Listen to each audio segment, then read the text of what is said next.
lovely video.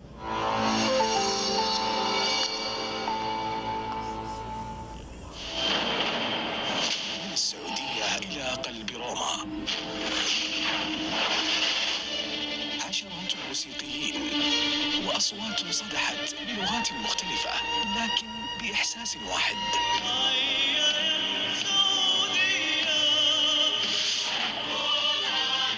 على مسرح شهد قرونا وقرونا من الفن، روائع الأوركسترا السعودية،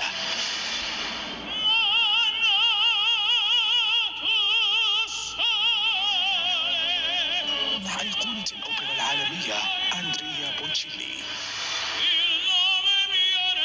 في ليلة لن تتكرر.